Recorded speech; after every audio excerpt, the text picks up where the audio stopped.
किया। इतना सुनते हिरण्यकश्यप की खुशी का ठिकाना नहीं रहा और कहा कि बेटा तुम तो मेरे कुल के दीपक हो, तुम 9 क्या तुम 1000 विद्या सीखोगे, लेकिन पहले 9 ही बताओ। अब उसे क्या पता था कि ये 9 प्रकार की भक्ति बताने वाला है। प्रहलाद जी ने कहा, पिताजी श्रवणम कीर्तनम विष्णु स्मरणम पाद सेवनम अर्चनम वंदनम दास्यम सख्य आत्मनिवेदनम। ये भगवान की नवदा यानी 9 प्रकार की भक्ति है।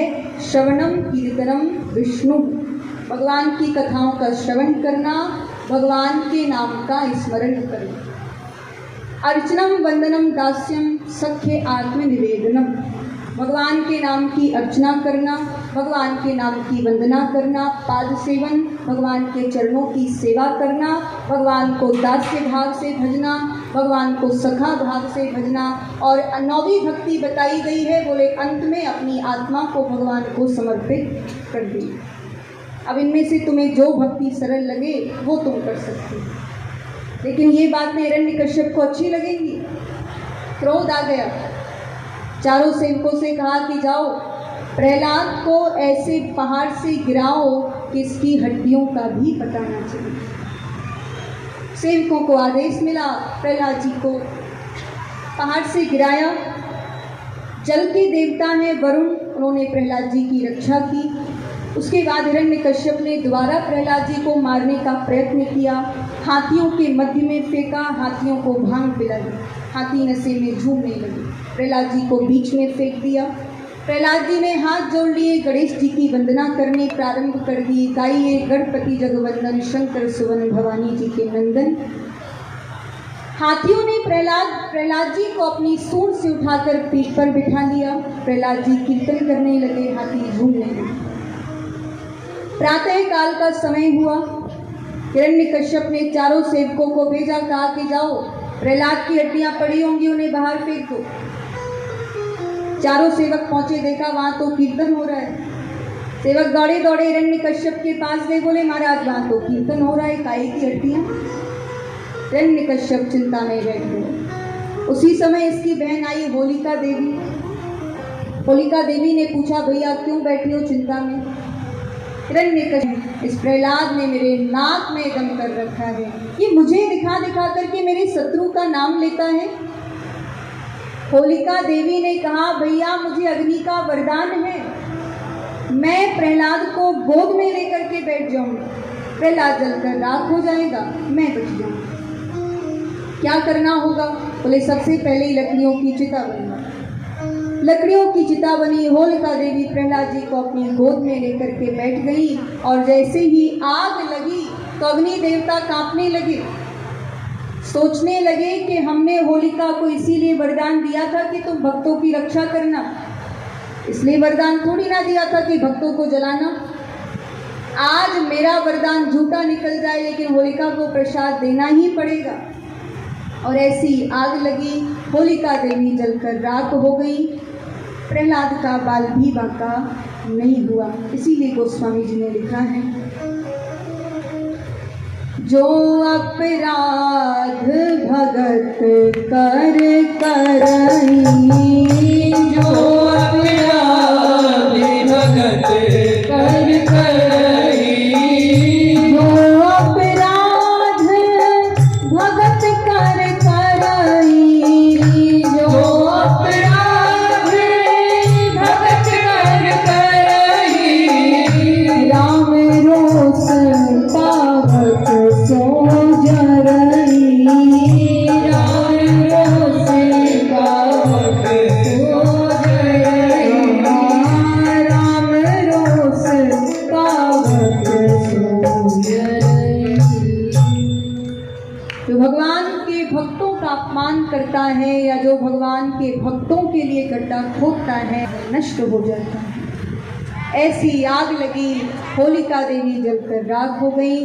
प्रहलाद को अग्नि देवता ने छुआ भी।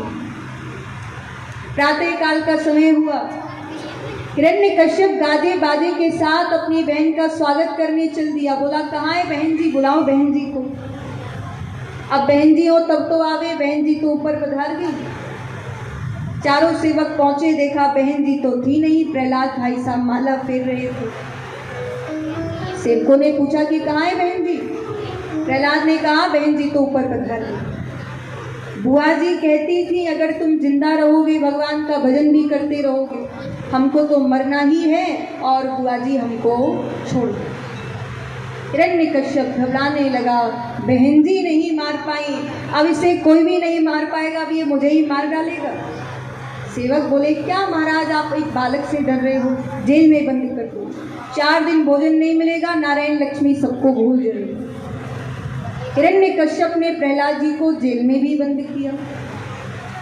सुबह से शाम तक प्रहलाद जी जेल में भूखे रहे। जब शाम जी को कब गुरु बनाया, तब प्रहलाद जी बताते हैं कि जब मेरे पिताजी तपस्या करने गए हुए थे, उस समय मैं अपनी माँ के गर्भ में था। इंद्र मेरी माँ को पकड़कर ले जा रहा था, रास्ते में नारद जी मिले। नारद जी ने कहा अरे इंद्र इस कयादू को कहाँ ले जा रहा है?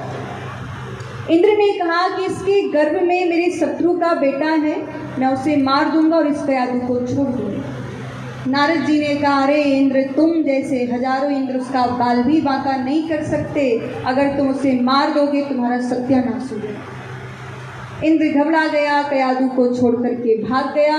नारद जी मेरी माँ को लेकर के आश्रम पर आए, उन्हें कथा सुनाते, मेरी माँ तो सो जाती लेकिन मैं गर्भ में बैठा बैठा कथा सुनता रहता। यही कारण है कि मैं तुम्हें उपदेश दे रहा हूँ।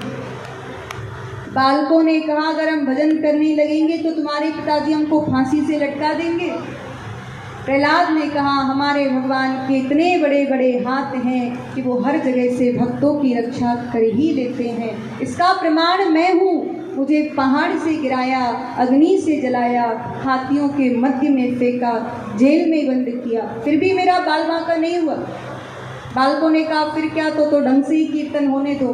किसी ने झांझ ले लिया, किसी ने मजीरा ले लिया, किसी ने ढोलक ले लिया और सभी कीर्तन करने लगे। आइए कुछ क्षणों के लिए हम भी प्रहलाद जी के साथ कीर्तन करेंगे। बोलिए लक्ष्मी नारायण भगवान की हो। श्रीमन नारायण नारायण नारायण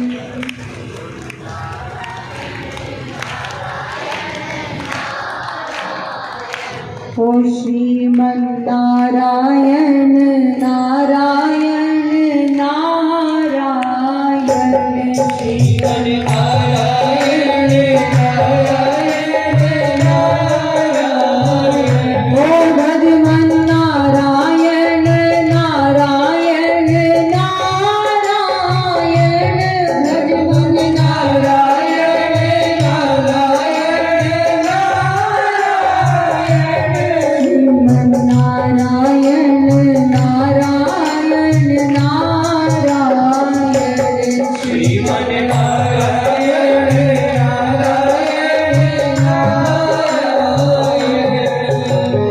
नारायण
वही दोनों हाथ ऊपर करेंगे सभी भक्त पीछे वाले।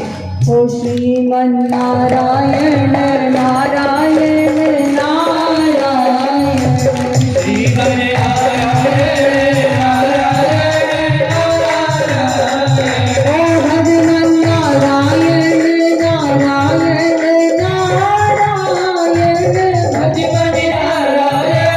नारायण नारायण ओ श्रीमन नारायण नारायण नारायण। शब्द के महलों तक पहुंची, चिल्लाने लगा कौन ले रहा है मेरे शत्रु का नाम। सेवक बोले महाराज आपके बेटा प्रहलाद ने सबकी बुद्धि खराब कर दी। जितने भी दैत्य बालक आगे चल करके बड़े बड़े राक्षस बनते उन सभी को उसने भगवान का भक्त बना दिया।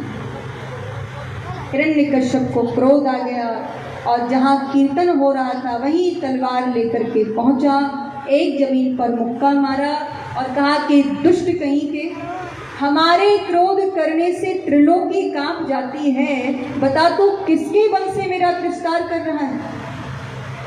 प्रहलाद ने कहा पिताजी जिसका बल ब्रह्मा के अंदर है, जिसका बल इंद्र के अंदर है, जिसका बल आपके अंदर है, उसी का बल मेरे अंदर है।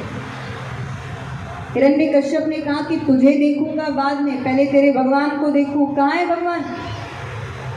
प्रहलाद जी ने कहा पिताजी ये मत पूछो कि परमात्मा कहाँ है, ये पूछो कि परमात्मा कहाँ नहीं है। हरि व्यापक सर्वत्र समाना, प्रेम ते प्रगट कोई नहीं जाना। भगवान तो कण कण में विराजमान है। हिरण्यकश्यप ने कहा कि इस खम्भे में भी है। तो प्रहलाद ने कहा कि हाँ दृश्यताम, बोले मुझे तो इस खम्भे में ही दिखाई दे रहा है। अब प्रहलाद जी बाद में सोचने लगे, कह तो दिया खंबे में भगवान है, लेकिन अगर नहीं, नरसिंह भगवान का स्वरूप कैसा है। बोले 5-5 इंच के भगवान के दांत हैं, 6-6 इंच के भगवान के नाखून हैं, बड़ी बड़ी मूछ है, बड़ी बड़ी दाढ़ी है और आधे नर हैं आधे सिंह हैं। विशाल काय भगवान का शरीर, दहाड़ते हुए भगवान ने अवतार लिया। सुखदेव जी महाराज कहते हैं कि राजन भगवान का स्वरूप इतना स्वराट था, इतना भयंकर था कि आधे दैत्य तो भगवान के स्वरूप को देखकर ही बेहोश हो गए, वहीं पर गिर पड़े। लेकिन इसके पास वरदान थे इसीलिए नहीं डरा, फिर भी भगवान को देख करके भागने लगा। भगवान ने उसको पकड़ा, बीच देहरी पर लाए और अपनी गोद में लिटा करके आराम से बैठे। सीधा मारा नहीं है, क्योंकि अगर प्रभु मार देते तो ब्रह्मा जी के वरदान झूठे साबित हो जाते। पहले ब्रह्मा जी के वरदानों की भी रक्षा करनी थी, ब्रह्मा जी झूठे साबित हो जाते, इसीलिए भगवान चाहते तो क्षण भर में मार सकते थे। उसने कहा कि मैंने ब्रह्मा जी से वरदान मांगा है, ना तो मैं ऊपर मर सकता हूँ ना मैं नीचे मर सकता हूँ। भगवान ने कहा देख लो, ना तुम ऊपर हो ना तुम नीचे हो, तुम मेरी गोद में लेटे हुए हो। उसने कहा ना मैं अंदर मर सकता हूँ ना मैं बाहर मर सकता हूँ। भगवान ने कहा ना तुम अंदर हो ना तुम बाहर हो, तुम बीच देहरी पर हो। उसने कहा ना मैं दिन में मर सकता हूँ ना मैं रात्रि में मर सकता हूँ। भगवान ने कहा ना दिन है ना रात्रि है, ये तो संध्या का समय।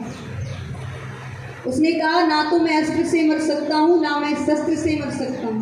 भगवान ने कहा मुझे देखो, ना अस्त्र है ना शस्त्र है, जो मेरे नाखून है वही तुम्हें मारने के लिए पर्याप्त है, ज़्यादा मेहनत नहीं करनी पड़ती। उसने कहा ना मैं नर से मर सकता हूँ ना मैं पशु से मर सकता हूँ। भगवान बोले इसीलिए तो आधा नर आधा सिंह बन के आया हूँ। तुम्हारे लिए, तुम जैसे राक्षसों के लिए क्या क्या बनना पड़ता है, कभी कछुआ बनना पड़ता है, कभी सूकर बनना पड़ता है। अब आधा नर आधा सिंह बन करके आया हूँ केवल तुम्हारे लिए। ना तो मैं नर हूँ ना तो मैं पशु। आखिरी वरदान बचा था, कहने लगा कि 12 महीनों में से किसी भी महीने में मैं नहीं मर सकता। तब भगवान कहते हैं कि हिरण्यकश्यप जब अपने भक्त की रक्षा करने के लिए खंबे में से निकल सकता हूँ, आधा नरसिंह बन सकता हूँ, तो क्या मैं 13वां महीना भी नहीं बना सकता। जब ये संपूर्ण संसार ही मैंने बनाया है, सब कुछ मैं बनाता हूँ, तो अपने भक्त के लिए 13वां महीना नहीं बना सकता। तो इसीलिए अधिक मास का जो महीना आता है, पुरुषोत्तम मास का जो महीना आता है, उसे हम 13वां महीना बोलते हैं। पुरुषोत्तम मास इसीलिए बोला जाता है क्योंकि पुरुषोत्तम भगवान विष्णु का ही एक नाम है। उसको मलमास भी बोला जाता है क्योंकि समस्त महीनों में से निकाल करके उसको बनाया गया है। और ऐसा कह करके भगवान ने अपने नखों से उसका उदर विदीर्ण कर दिया, फाड़ दिया। सभी देवता फूल बरसाने लगे, जय जयकार की धुन होने लगी। बोले भक्तवत्सल भगवान की जय। तब देवन दुंदुभी बजाई, तब देवन दुंदुभी बजाई, तब देवन दुंदुभी बजाई, तब देवन दुंदुभी बजाई। बरस सुमन जय जय नभ छाई, बरस सुमन जय जय नभ छाई। श्री राम जय राम जय जय राम, श्री राम जय राम जय जय राम। जय रघुनंदन जय राजा राम, जय रघुनंदन जय राम। भगवान ने हिरण्यकश्यप का वध किया। हिरण्यकश्यप का वध करने के बाद जो उसकी हड्डियां थी, जो उसकी अस्थियां थी, उनको भगवान ने अपने गले में पहन लिया, अपने गले में धारण कर लिया। ऐसा क्यों किया भगवान ने? परीक्षित को पहन ली। तब सुखदेव जी महाराज बताते हैं, राजन भगवान सोचने लगे भलाई राक्षस था, लेकिन इसने प्रहलाद जैसे भक्त को जन्म दिया, इसीलिए इसकी हड्डियां फेंकने के योग्य नहीं है। भगवान का तो दृष्टिकोण इतना अच्छा है, हर बुराई में प्रभु अच्छाई ढूंढ ले। मारते नहीं है भगवान किसी राक्षस को, बल्कि उसे जन्म मरण के बंधन से ही मुक्त कर देते हैं। तभी तो वध कहा जाता, ये नहीं कहा जाता मार दिया, उसका निधन कर दिया, देहांत नहीं। कल्याण किया है, मुक्त किया है या वध किया है। इसके बाद भगवान का क्रोध शांत नहीं हुआ। समस्त देवता भगवान के पास गए, लेकिन भगवान का क्रोध शांत नहीं करा पाए। भगवती लक्ष्मी भी गई हैं, वो भी भगवान के स्वरूप को देखा, भयभीत होकर के वहाँ से वापस वैकुंठ गई। उसके बाद प्रहलाद जी गए, प्रहलाद जी ने भगवान का क्रोध शांत कराया, भगवान ने प्रहलाद जी को राजा बनाया और भगवान वापस वैकुंठ में आए हैं, वैकुंठ में निवास करने लगे। बोलिए वृंदावन बिहारी लाल की। आइए, आज की कथा थोड़ा सा बहुत बड़ी बड़ी कथाएं हैं, इसीलिए अंतिम में मुझे समय नहीं मिलेगा, तो अभी मैं यशपाल पंडित से प्रार्थना करूंगी एक भजन आप सभी को श्रवण कराएं, उसके बाद हम सभी आगे की कथाओं की ओर चलेंगे। बोलिए कृष्णचंद्र भगवान की।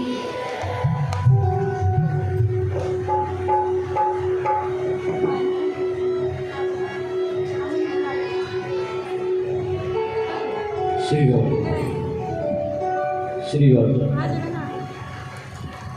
श्री बांके बिहारी लाल की जय। की राखी